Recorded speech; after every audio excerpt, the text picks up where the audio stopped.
I'm gonna make it on in off of what I got left. I can't make it off of what I used to have. I cannot be who I was yesterday. I can only take what I got left.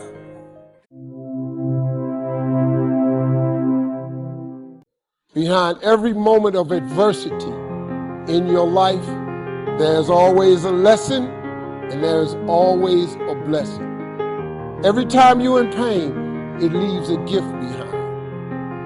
Sometimes the breakup is the blessing. See, sometimes you got to get rid of a man in order for God to give you the man that you really need. You just have to hang in there. He might have something better for you. You just can't act too miserable. What do you do when what God gave you to ride in starts coming apart? Do you give up hope? Do you walk away? I don't want you to define success or to ask God to preserve the temporary. See, God promised to get you there, but He didn't say how. And if you're not careful, you will put all your energy and you'll put all of your work into preserving something that God only gave you for a season. Every blessing is not meant to last the journey. God brings some people in your life to get you from point A to point B. The thing you was counting on to get you to the other side. The job you thought you'd retire with. The house you thought you'd have the rest of your life.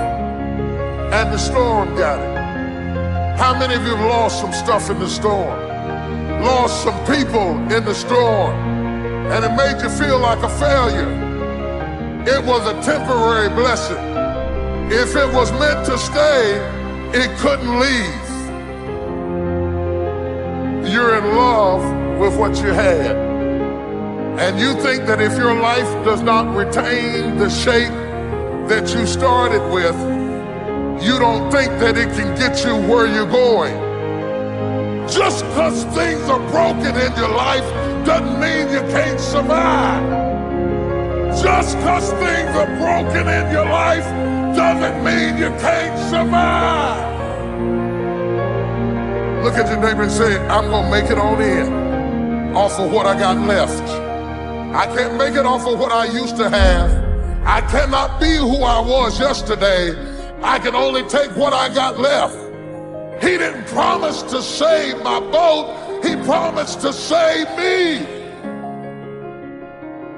Stop focusing on what you lost and start living on what you've got left. I have learned that every blessing doesn't come to stay. Every friend is not going to be a lifelong friend. And if they walk away, don't stand there and cry over what was, because if you'd have needed them for the future, they would have stayed. I was reading an interesting article about elderly people, and it said elderly people have been proven to live longer if they have anything living in the house. I mean anything. Even if y'all don't like each other. You got somebody to roll your eyes at. You live longer. Isn't that crazy? Then they said, it doesn't have to be a person. They said, if you got a cat, or something to worry about, or something to take care of, or something to do, you live longer. If a cat's or a dog's presence can increase the years of your life, how much more would the presence of God increase the years of your life? When you find out, I'm not in this by myself. I'm not paying these bills by myself. I'm not raising this child by myself. I'm not holding this house together by myself.